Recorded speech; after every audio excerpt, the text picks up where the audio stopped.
Ya, saudara, hari ini penting, saudara. Ya, hidup yang dipimpin oleh Roh Kudus. Seperti apa sih? Ya, itu. Saya mulai ya.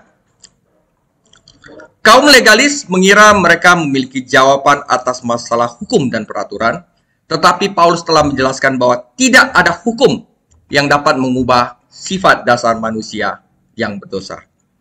Bukan hukum yang di luar, tetapi kasih yang di dalam yang membuat perbedaan. Kita membutuhkan kekuatan lain di dalam, dan kekuatan itu berasal dari Roh Kudus Tuhan. Jadi bukan pakai kekuatan sendiri eksternal, ya, untuk memati hukum nggak bakal bisa. Kekuatan itu harus dari dalam, yaitu berasal dari Roh Kudus Tuhan. Nah, ini ya topik kita hari ini ya. Setidaknya ada 14 referensi tentang Roh Kudus dalam Galatia. Ketika kita percaya kepada Kristus, Roh Kudus datang untuk tinggal di dalam kita. Oke? Kita lahir dari roh seperti Ishak, ya. Roh Kudus di dalam hatilah yang memberikan jaminan keselamatan. Metra ya. Dan Roh Kuduslah yang memampukan kita untuk hidup bagi Kristus dan memuliakan Dia. Jadi waktu kita diselamatkan, kita harus hidup bagi Kristus dan memuliakan Dia, tetapi kita tidak bisa lakukan sendiri. Kita butuh yang namanya Roh Kudus. Jadi Roh Kudus itu bukan kayak power, kayak angin tiup gitu datang kayak bukan, saudara. Roh Kudus itu bukan pengaruh ilahi, Dia adalah pribadi ilahi. Jadi sama seperti Bapa dan Putra, ya.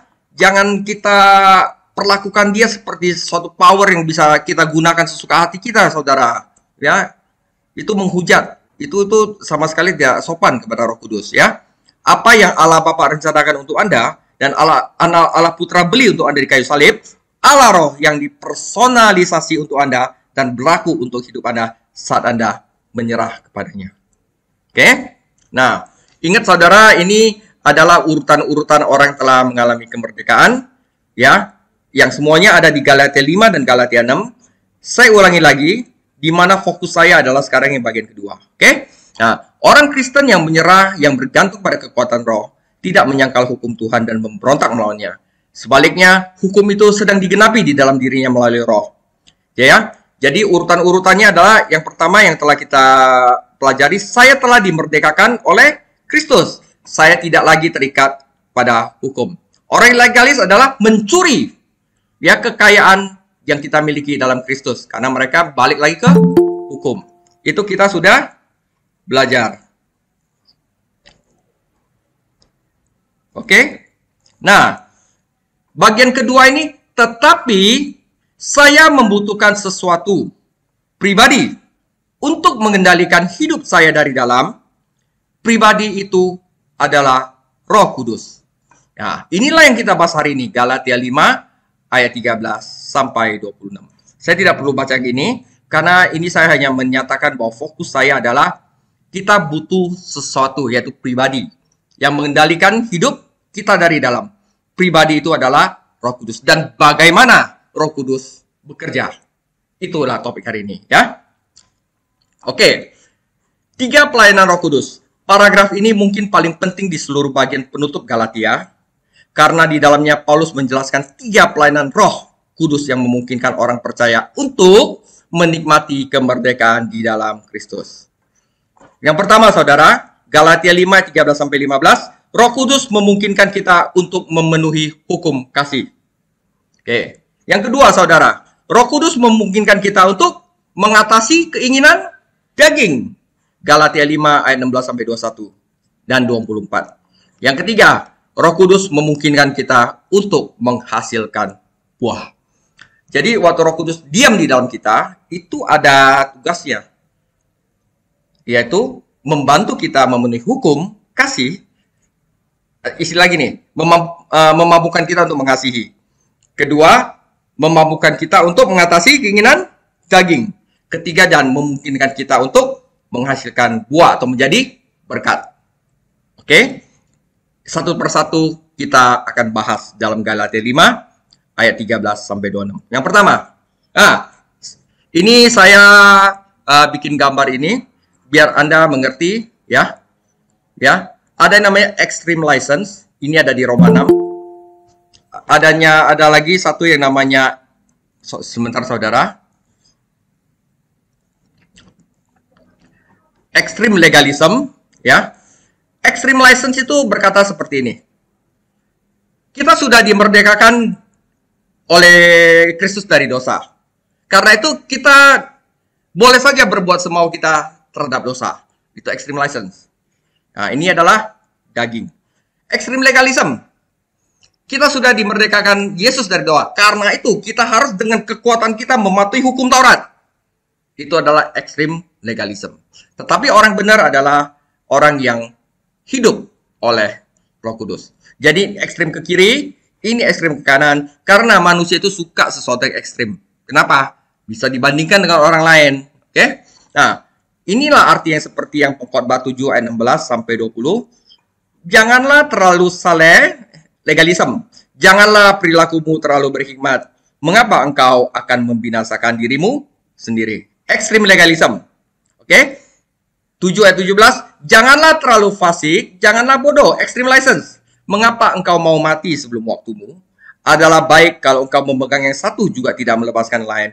Karena orang yang takut akan Allah luput dari kedua-duanya. Hikmat memberi kepada yang memilikinya lebih. Ini maksudnya live by Holy Spirit. Banyak kekuatan dari 10 penguasa dalam kota. Sesungguhnya di bumi tidak ada orang yang saleh yang berbuat baik dan tidak pernah berbuat dosa. Karena itu jangan legalis, jangan license juga, tetapi kita hidup yang dikendalikan oleh Roh Kudus. Oke? Nah, ini nanti saya akan bahas lebih lanjut di dalam kitab Roma. Jadi ini dibahas kitab Roma 6 sampai 8. Saya cuman kasih kisi-kisi aja sekarang ya. Extreme license ya. Sebab kematiannya adalah kematian terhadap dosa, satu kali dan untuk selama-lamanya. Dan kehidupannya adalah kehidupan bagi Allah. Demikianlah hendaknya kamu memandangnya, bahwa kamu telah mati bagi dosa, tetapi kamu hidup bagi Allah dalam Kristus Yesus. Karena kita tidak boleh seenak hati. Karena kita telah mati bagi dosa. Oke? Sekarang extreme legalism. Ya. Sekarang kita telah dibebaskan dari hukum Taurat, sebab kita telah mati bagi Dia yang mengurung kita. Ya. Sehingga kita sekarang melayani dalam keadaan baru menurut roh. Dan bukan dalam keadaan lama menurut hukum Taurat. Jika demikian, apa hendak kita katakan? Apakah hukum Taurat itu dosa? Sekali-kali tidak. Sebaliknya, justru oleh hukum Taurat, aku telah mengenal dosa. Jadi jangan hidup dengan melayani hukum ekstrem legalisme. Nah, yang betul apa? Live by Holy Spirit, yaitu Roma 8 ayat 1 sampai 3. Demikianlah sekarang tidak ada penghukuman bagi mereka yang ada di dalam Kristus Yesus. Roh yang memberi hidup telah memerdekakan kamu dalam Kristus dari hukum dosa dan hukum dosa extreme license dan hukum maut karena hukum Taurat. Ya. Sebab apa yang tidak mungkin dilakukan hukum Taurat dan tak berdaya karena tak berdaya oleh daging telah dilakukan oleh Allah. Silang sekarang kita ada live by Holy Spirit. Oke, ini adalah tambahan dari saya yang ada di dalam kitab Roma. Oke, baru kita mulai. Galatia 5 ayat 13 sampai 15. Saudara-saudara, memang kamu telah dipanggil untuk merdeka, ya. Tetapi janganlah kamu mempergunakan kemerdekaan itu sebagai kesempatan untuk kehidupan dalam dosa, melainkan layanilah seorang yang lain oleh kasih. Kita harus membangun orang lain, ya. Sebab seluruh hukum Taurat tercakup dalam satu firman aja, saudara, yaitu kasihlah sesamamu manusia seperti dirimu sendiri. Jadi kalau kita mampu mengasihi orang lain, kita sudah melakukan seluruh hukum Taurat. Ya, tetapi jikalau kamu saling menggigit dan saling menelan, awaslah supaya kamu jangan saling membinasakan. Oke? Nah, jadi pelayanan Roh Kudus nomor 1 adalah Roh Kudus memenuhi hukum kasih. Artinya apa? Roh Kudus mampu membuat kita mampu untuk mengasihi orang lain. Orang sikat kita, orang ngomongin kita, orang mau jahat sama kita, kita tetap baik sama dia. Itu ada Roh Kudus di dalam, ya. Kalau misalnya secara manusia dia gituin gue balas, ya kan? Nah, gitu ya. Manusia cenderung bertindak ekstrim. Seorang pendosa menafsirkan kemerdekaan seperti surat izin untuk berbuat dosa, extreme license, dan berpikir dia dapat melakukan apapun yang dia ingin lakukan. Orang percaya lainnya, legalis, melihat kesalahan ini pergi ke ekstrim yang berlawanan, dan memperlakukan hukum kepada semua orang. Jadi antara license di satu sisi dan legalisme di sisi lain adalah yang benar adalah kemerdekaan Kristen sejati. Jadi Paulus mulai dengan menjelaskan panggilan kita. Kita dipanggil menuju kemerdekaan. Orang Kristen adalah orang bebas, saudara. Dia bebas dari kesalahan dosa karena dia telah mengalami pengampunan Tuhan. Dia bebas dari hukuman dosa karena Kristus telah mati untuknya di kayu salib. Dan dia melalui Roh bebas dari kuasa dosa dalam kehidupan sehari-harinya. Ia juga bebas dari hukum dengan tuntutan dan ancamannya. Ya. Nah, Kristus menanggung kutuk hukum dan mengakhiri perbudakan untuk selamanya. Kita dipanggil untuk merdeka karena kita dipanggil ke dalam kasih karunia Kristus. Oleh sebab itu, kita harus mengasihi. Rahmat dan kemerdekaan berjalan bersama. Ya kan? Setelah menjelaskan panggilan kita, Paulus kemudian mengeluarkan peringatan. Jangan biarkan kemerdekaan Anda merosot menjadi lisensi, senang hati, ya. Ini tentu saja merupakan ketakutan semua orang yang tidak memahami arti sebenarnya dari anugerah Tuhan. Ya, mereka pikir jika Anda menyingkirkan aturan dan regulasi, kata mereka, Anda akan menciptakan kekacauan dan anarki. Ya, tentu saja bahaya itu nyata, bukan karena anugerah Tuhan gagal, tapi karena manusia gagal dari anugerah Tuhan. Jika ada kasih karunia Allah yang sejati di dalam manusia, maka ada juga kasih karunia Allah yang palsu. Dan ada guru palsu yang mengubah kasih karunia Allah kita menjadi izin untuk perbudakan dosa. Hati-hati. Jadi ada guru palsu juga ngajarin, oh lu udah diampuni kok, lu sembarangan aja nggak apa-apa. Itu salah juga. Ya. Jadi kewaspadaan Paulus adalah salah satu yang valid. Kemerdekaan Kristen bukanlah izin untuk berbuat dosa, tetapi kesempatan kita untuk melayani orang lain. Jadi kemerdekaan kita, roh yang diberikan kita, itu adalah biar kita mempunyai kesempatan untuk menjadi berkat untuk orang lain. Itu aja. Ya. Ini mengarah pada sebuah perintah dengan kasih saling melayani. Kata kuncinya tentu saja adalah kasih. Rumusnya terlihat seperti ini. Kita merdeka dengan kasih, kita akan menjadi melayani orang lain. Kita merdeka, kita nggak ada kasih, kita akan menjadi perbudakan dosa lisensi. Ya, ini agak berat, tapi coba baca-baca lagi nanti ya. Nah, hal yang paling menakjubkan tentang kasih adalah bahwa kasih menggantikan semua hukum yang Tuhan berikan. Jadi seluruh hukum yang Tuhan berikan, lu udah mengasihinya, lu udah udah memenuhi hukum Tuhan, ya. Kasihlah sesamamu seperti dirimu sendiri, memecahkan setiap masalah dalam hubungan antar manusia. Baik di kantor, kalau ada kita kasih semua beres. Malah kita akan bersatu gitu loh. Dan kita akan menikmati akhirnya, ya. Jika Anda mengasihi orang lain karena Anda mengasihi Kristus, Anda tidak akan berbuat jahat dengan mereka. Anda tidak akan mencuri dari mereka, berbohong tentang mereka, fitnah mereka, gosip mereka, iri hati pada mereka, dan mencoba dengan segala cara apapun untuk menyakitkan mereka. Ya, kasih dalam hati adalah pengganti hukum dan ancaman dari Tuhan.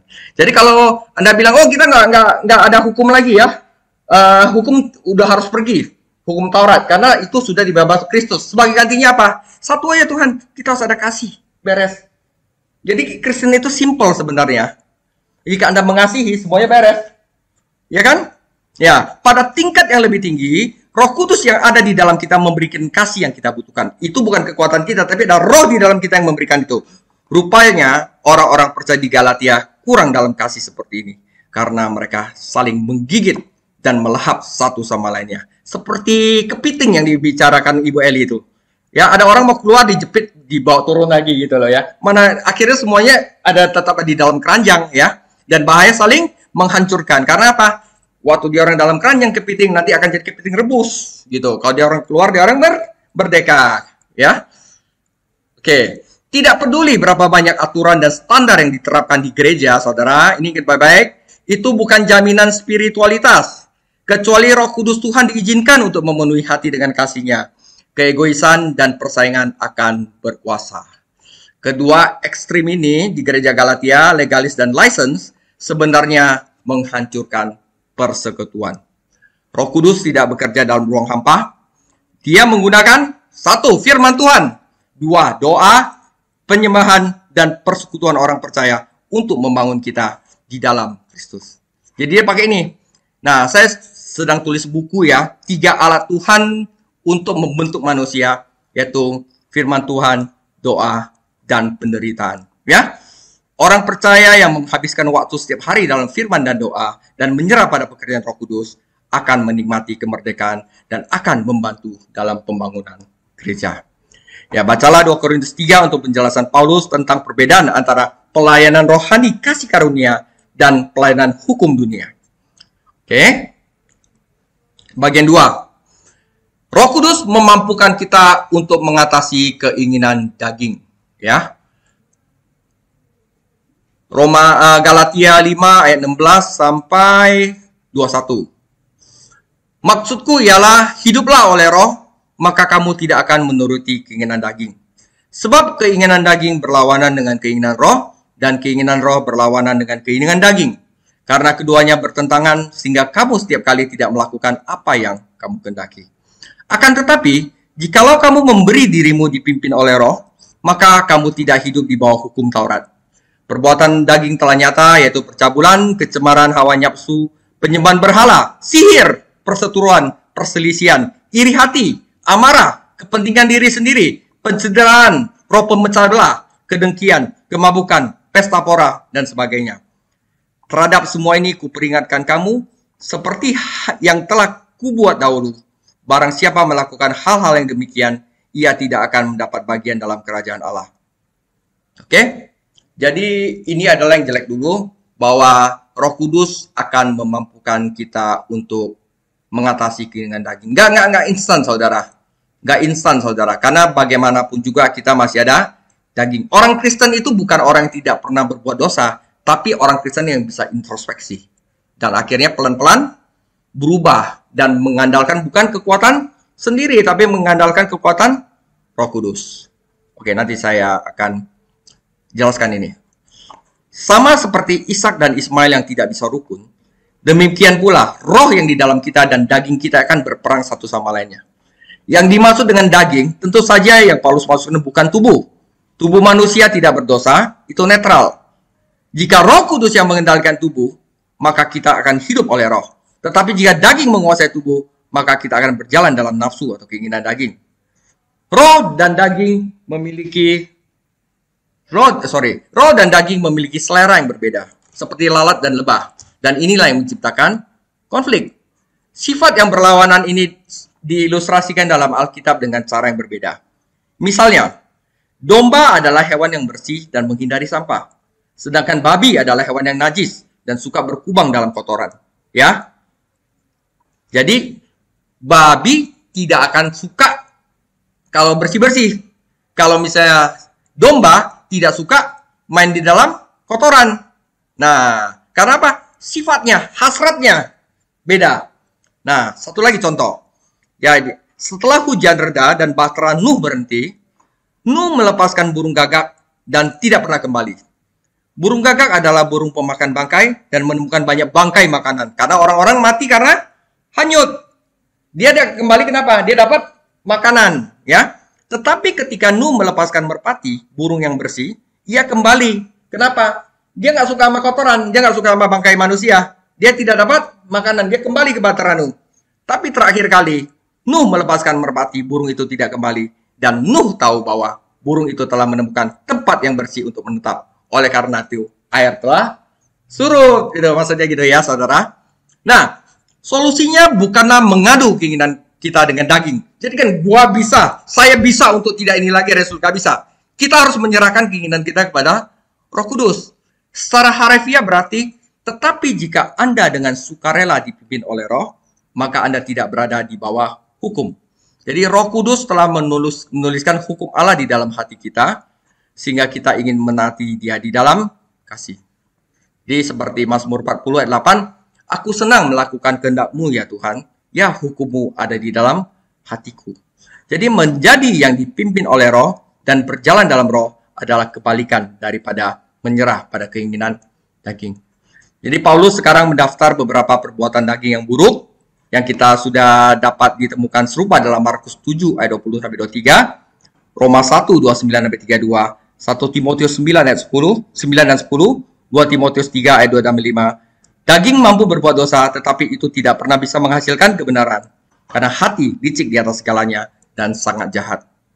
Nah, sifat lama kita itu seperti babi dan gagak. Selalu mencari sesuatu yang najis untuk diberi makan. Sifat baru kita seperti domba dan merpati. Merindukan apa yang bersih dan suci. Tidak heran pergumulan terus berlangsung dalam kehidupan orang percaya.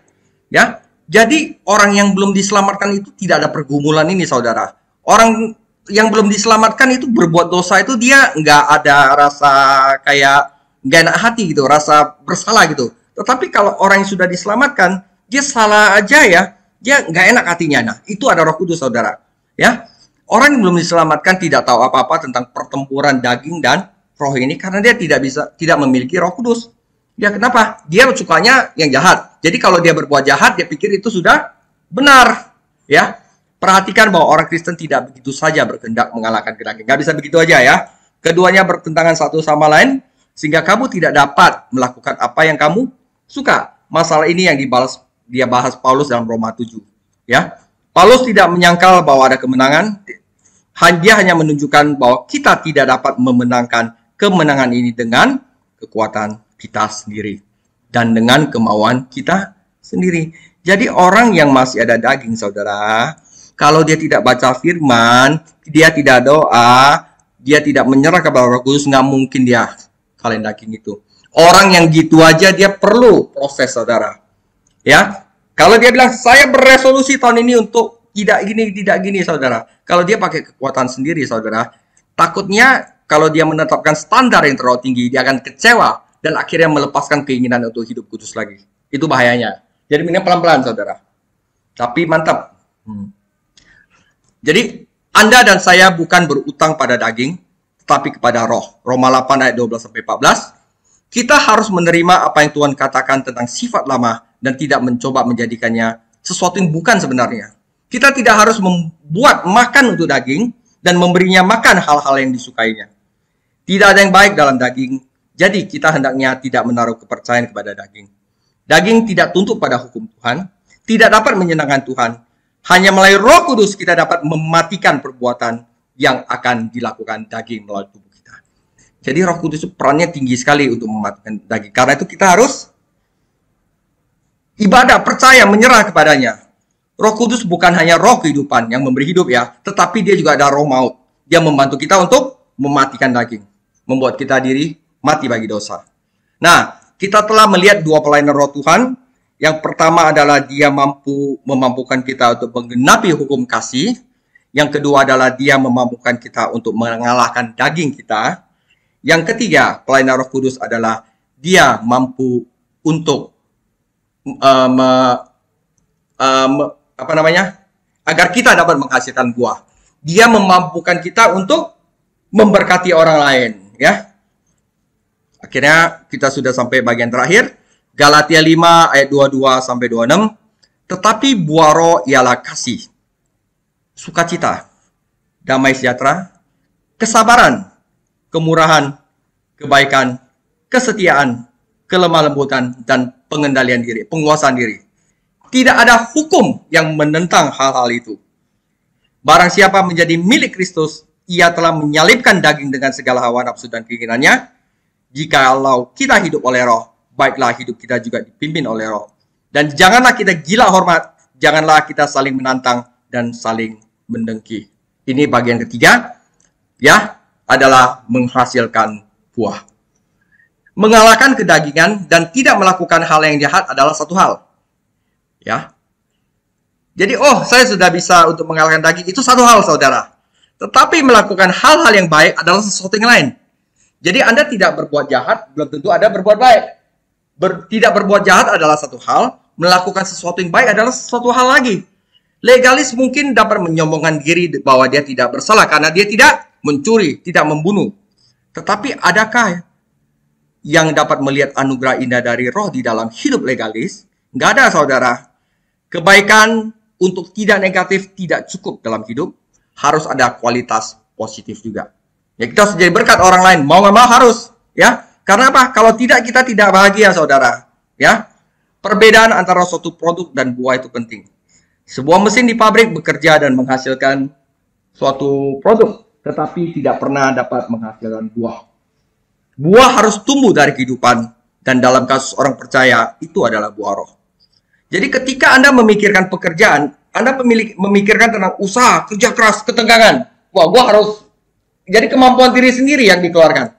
Tetapi ketika kita memikirkan buah, kita memikirkan keindahan. Wah, gue bisa bantu orang lain. Pekerjaan kita jadi enak, ketenangan. Ya, kita bisa istilahnya lebih tenang gitu. Dan perkembangan kehidupan. Itu bedanya, saudara. Kalau misalnya ada satu manajer di dalam suatu hotel gitu, yang dia pikir cuma result, dia selama hidupnya itu pikirannya itu adalah ketegangan, usaha, bagaimana aku bisa gini. Kemampuan diri sendiri yang ditonjolkan. Tetapi kalau misalnya suatu manajer di perusahaan itu memikirkan bagaimana dia bisa membangun orang lain, maka dia akan mendapatkan keindahan, ketenangan, dan perkembangan kehidupan. Tinggal pilih yang mana? Produk atau buah? Ya, yang satu mati, yang satu hidup, saudara. Ya, saudara. Ya, daging menghasilkan pekerjaan yang mati, tetapi roh menghasilkan buah yang hidup. Dan buah ini mengandung benih lagi. Dan buah yang dihasilkan mengandung benih untuk lebih banyak buah lagi. Ya kan? Kasih melahirkan banyak kasih. Sukacita membantu menghasilkan lebih banyak kegembiraan. Yesus memerintahkan bahwa kita harus menghasilkan buah. Dan lebih banyak buah dan banyak buah. Karena inilah cara kita memuliakan Dia. Yaitu apa? Memberkati orang lain. Menghasilkan buah. Sifat lama tidak bisa menghasilkan buah. Hanya sifat baru yang bisa melakukan itu. Perjanjian baru berbicara tentang beberapa jenis buah. Orang dimenangkan bagi Kristus adalah buah. Kita memenangkan orang bagi Kristus. Hidup kudus, itu buah. Karunia ini yang dibawa kepada Allah. Jadi kalau kita punya karunia mengajar, kita lakukan untuk Allah, itu adalah buah. Kalau kita ada karunia untuk menginjil, kita lakukan itu untuk Allah, itu adalah buah. Kalau kita ada karunia untuk bernyanyi bagi Kristus, kita lakukan itu adalah buah. Pekerjaan baik adalah buah. Pujian kepada Tuhan adalah buah. Buah roh yang tercantum dalam petikan kita berkaitan kepada karakter yang timbul di dalam hati kita. Jadi buah roh itu adalah apa? Karakter Kristus yang akan ditransfusi kepada kita.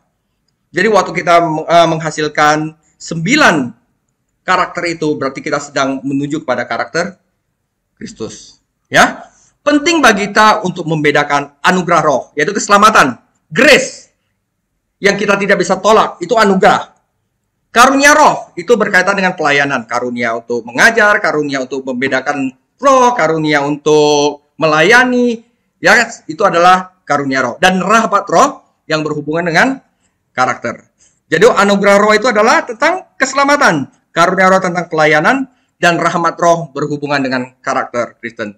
Jadi sangat disayangkan bahwa terlalu banyak orang-orang percaya hanya menekankan kepada karunia yang berkaitan dengan pelayanan, tetapi dia tidak bangun karakter diri sendiri. Ya, bahwa telah menunggang karunia telah menyebabkan beberapa orang Kristen mengabaikan rahmat roh. Membangun karakter Kristen harus diutamakan daripada menunjukkan kemampuan khusus. Ya, jadi ciri-ciri yang Tuhan inginkan dalam hidup kita terlihat dari 9 buah roh. Itu adalah 1 buah, saudara, tetapi 9 kualitas. Paulus mulai dengan kasih, karena semua buah lainnya benar-benar hasil dari kasih. Bandingkan 8 kualitas ini dengan karakteristik kasih yang diberikan kepada orang Korintus. Kasih ilahi ini adalah pemberian Allah kepada kita, dan kita harus memupuknya dan berdoa agar itu bisa meningkat. Ya, ketika seseorang hidup dalam lingkungan kasih, maka dia mengalami sukacita, saudara. Udah pasti. Sukacita itu bukan produknya dari dunia, itu produk dari surga, yaitu kasih. Dan kedamaian, damai sejahtera. Dan kecukupan batinia yang tidak dipengaruhi oleh keadaan lahirnya. Ini penting sekali. Ya, contoh kasusnya adalah pengalaman Paulus yang dicatat dalam Filipi 4 ayat 10-20. Rasa cukup batinia ini membuat dia terus maju meskipun ada kesulitan. Rasa cukup batinia kayak gini. Aku tahu apa itu kekurangan, aku tahu itu apa kelebihan, tetapi aku memampukan diri aku untuk mengatasi segala keadaan. Sebab Kristuslah yang memberikan kekuatan bagi aku. Itu adalah rasa cukup batinnya. Kita punya duit, kita happy. Nggak punya duit, juga happy. Ya, jadi kasih dan sukacita bersama-sama menghasilkan kedamaian, damai sejahtera Allah yang melampaui segala akal. Orang dunia itu nggak ngerti, itu kok orang nggak ada dia bisa happy gitu loh. Yang nggak tahu di dalamnya Kristus, ya kan? Nah, 3 kualitas pertama buah ini mengungkapkan aspek keilahian dari kehidupan Kristen. Ya, jadi kasih, sukacita dan damai sejahtera adalah aspek ilahi dari buah roh. Sekarang aspek kedua dari buah roh adalah aspek kedewasaan. 3 berikutnya mengungkapkan aspek kedewasaan dari kehidupan Kristen. Kesabaran. Kesabaran adalah kemampuan untuk mengatasi ketidaknyamanan dalam suatu waktu. Nah, itu kedewasaan, saudara. Jadi kalau Anda dewasa, Anda mampu untuk mengatasi ketidaknyamanan dalam suatu.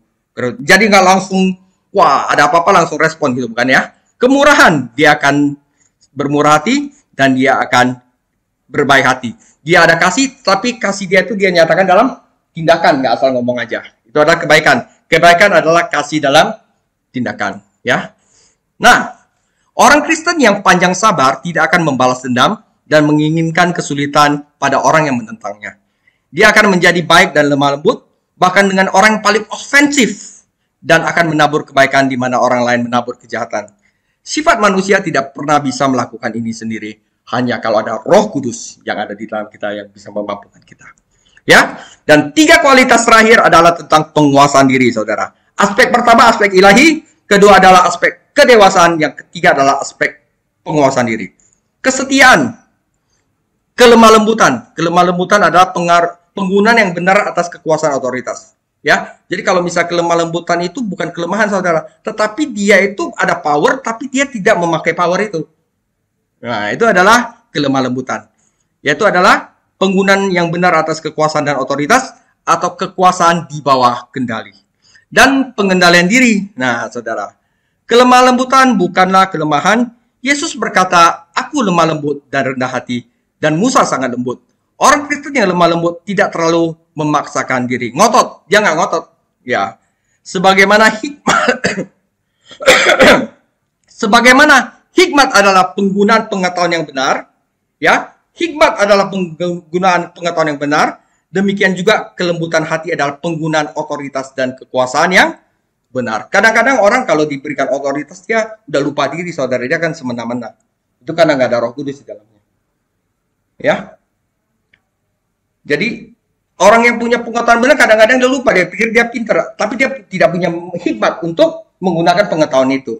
Itu juga karena nggak ada Roh Kudus. Maka itu saya bilang Roh Kudus itu benar-benar memberikan sesuatu kita, suatu kekayaan spiritual yang benar-benar akan berguna untuk hidup kita.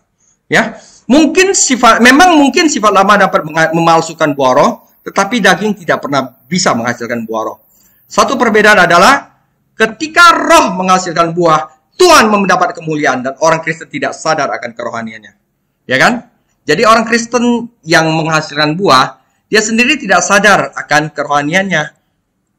Tetapi Allah yang mendapat kemuliaan. Tetapi ketika daging sedang bekerja, orang itu akan bangga pada dirinya dan senang ketika orang lain memujinya. Dia akan memuliakan diri sendiri. Cara lihatnya di sana, saudara. Buah roh yang asli memuliakan Tuhan, diri sendiri tidak sadar akan kerohaniannya. Tetapi buah roh yang palsu, dia akan bangga pada dirinya sendiri dan dia akan mencuri kemuliaan Tuhan. Ya, Anda bisa lihat sendiri ya. Pekerjaan roh adalah menjadikan kita lebih seperti Kristus karena kemuliaannya bukan untuk pujian manusia. Ya. Dan terakhir, budidaya buah itu penting. Paulus memperingatkan bahwa harus ada suasana yang tepat sebelum buah itu tumbuh. Sebagaimana buah tidak dapat tumbuh di setiap iklim, demikian juga buah roh tidak dapat tumbuh dalam kehidupan setiap individu atau di setiap gereja. Ya, buah dan penutup, buah tumbuh dalam iklim yang diberkati dalam kelimpahan roh dan firman. Ya, hidup dalam roh artinya tetap berjalan roh, tidak berlari ke depan, tidak ketinggalan. Itu melibatkan firman, doa, ibadah, pujian, dan persekutuan dengan umat Tuhan. Itu yang membuat kita menghasilkan buah roh, saudara. Ini juga berarti mencabut ilalang, sehingga benih firman itu tidak terjepit, tidak mati, sehingga benih firman dapat berakar dan berbuah. Para guru-guru palsu ingin pujian dan kesombongan, dan ini menyebabkan persaingan dan perpecahan. Nggak hanya di gereja, saudara, di perusahaan juga gitu. Kalau ada satu orang pengen pujian dan kesombongan, dia akan menyebabkan persaingan dan perpecahan belah. Sudah pasti, saudara. Dan buah tidak akan pernah tumbuh dalam suasana seperti itu. Ya, kita harus ingat bahwa buah ini diproduksi untuk dimakan, bukan untuk dikagumi dan dipajang untuk memberkati orang lain, saudara. Orang-orang di sekitar kita lapar akan kasih, kegembiraan, kedamaian, dan semua rahmat roh lainnya. Dan ketika mereka menemukan dalam hidup kita, mereka tahu bahwa kita memiliki sesuatu yang mereka kurang. Akhirnya mereka baru mau bertumbuh. Itu menjadi berkat bagi orang lain, saudara, ya. Jadi refleksi, ya saudara, kita tidak menghasilkan buah untuk konsumsi kita sendiri. Kita menghasilkan buah agar orang lain diberi makan dan dibantu. Dan Kristus dimuliakan. Daging mungkin menghasilkan hasil yang membawa pujian bagi kita. Waduh, hebat. Tetapi daging tidak pernah menghasilkan buah yang membawa kemuliaan bagi Tuhan. Dibutuhkan kesabaran, atmosfer Roh Kudus, berjalan dalam terang, benih firman Tuhan, dan keinginan yang tulus untuk menghormati Kristus. Jadi singkatnya, rahasianya adalah Roh Kudus. Dia sendiri yang dapat memberi kita kemerdekaan dari dosa dan diri sendiri. Dia dapat memampukan kita untuk, satu, memenuhi hukum kasih, kedua, mengalahkan daging, dan ketiga adalah menghasilkan buah. Saudaraku, sebagai penutup, maukah Anda menyerah kepada Roh Kudus dan membiarkan Dia bekerja untuk Anda? Anda doa kepada Tuhan dan katakan, aku mau menyerah kepada Roh Kudus dan membiarkan saya dikendalikan oleh Roh Kudus dan membiarkan Dia bekerja untuk Anda. Oke? Dan Anda akan mendapatkan semua itu. Anda akan memenuhi hukum kasih, Anda akan mengalahkan daging, dan Anda akan bisa menghasilkan buah. Demikian sharing saya. Tuhan Yesus memberkati.